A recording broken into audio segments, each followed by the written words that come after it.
سرکار دو عالم صلی اللہ علیہ وسلم نے روم کے گورنر کو خط لکھا تھا۔ اس خط میں آپ نے اللہ کی توحید کی دعوت دی، اپنی رسالت کی دعوت دی۔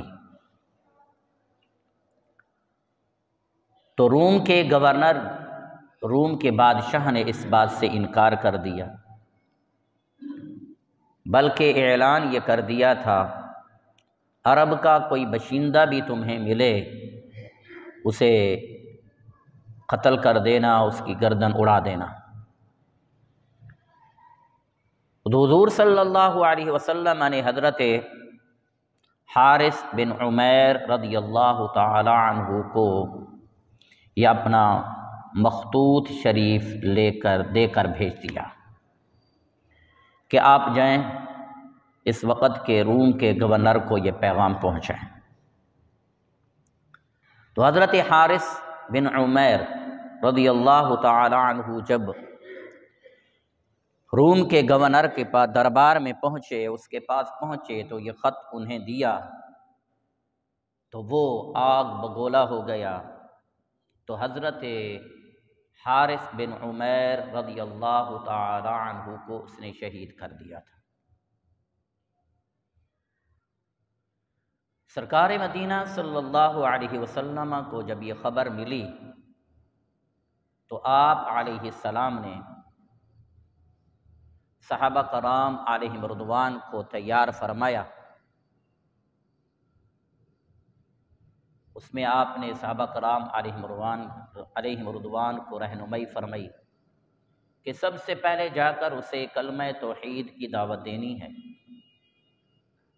کلمہ توحید پڑھ لیں تو پھر اپنی تلواریں تم نے ہٹا لینی ہیں۔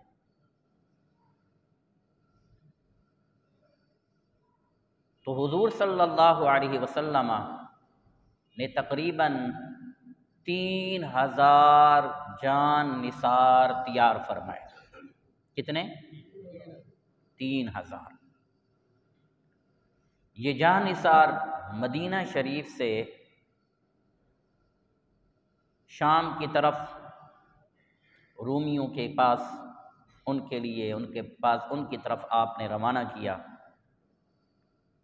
تو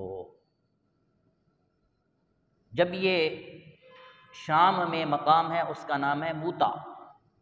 اب اس کو غزوہ جنگ موتا بھی کہا جاتا ہے، معرکہ موتا۔ 3000 کا لشکر مدینہ شریف سے روانہ ہوا۔ نبی علیہ الصلاۃ والتسلیم مدینہ شریف سے باہر آ کر ان کو روانہ فرمایا۔ ان میں حضرت زید بن حارثہ رضی اللہ تعالی عنہ کو ان کا امیر مقرر فرمایا۔ ارشاد فرمایا کہ زید بن حارث امیر الناس، یہ حضرت زید بن حارثہ رضی اللہ تعالی عنہ تمہارے امیر ہیں۔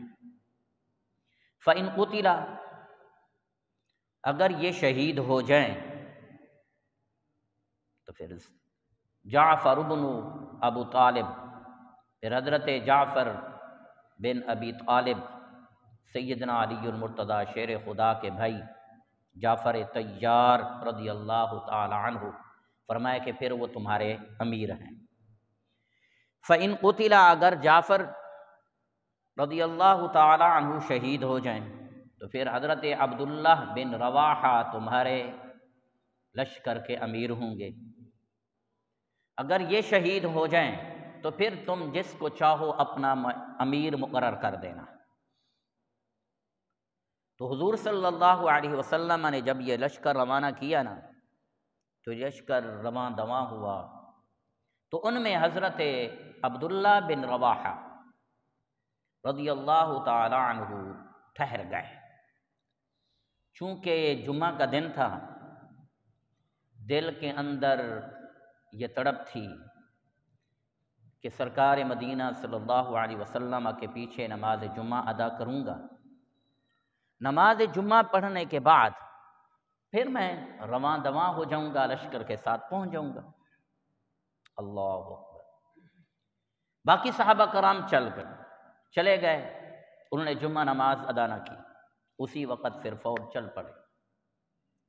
تو حضرت عبداللہ بن رواحہ واپس پلٹ کر آئے، نبی علیہ السلام کے پیچھے نماز جمعہ ادا کی۔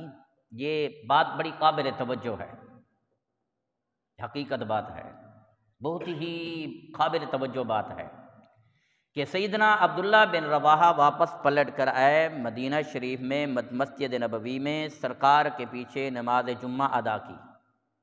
ارادہ کیا تھا؟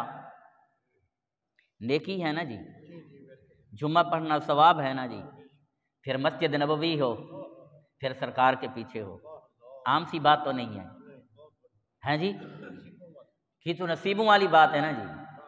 اب اس نیکی کے پیچھے، سرکار کے پیچھے نماز پڑھنے کے لیے واپس آئے مسجد نبوی میں۔ جب نماز جمعہ ادا کر لی، امام الانبیاء خاتم النبیین صلی اللہ علیہ وسلم نے پوچھا، عبداللہ واپس آنے کی وجہ کیا ہے؟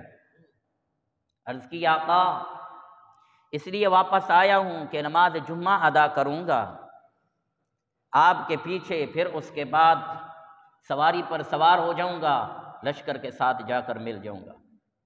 سرکار کائنات نے پھر کیا فرمایا؟ آپ نے فرمایا کہ عبداللہ،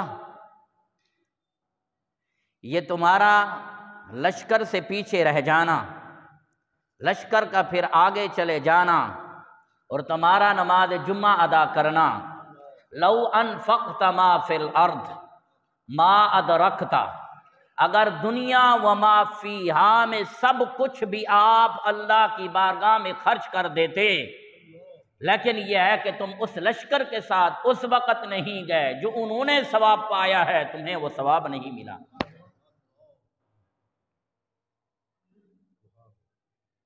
جو انہوں نے ثواب پایا ہے نا، وہ آپ کو ثواب نہیں ملا۔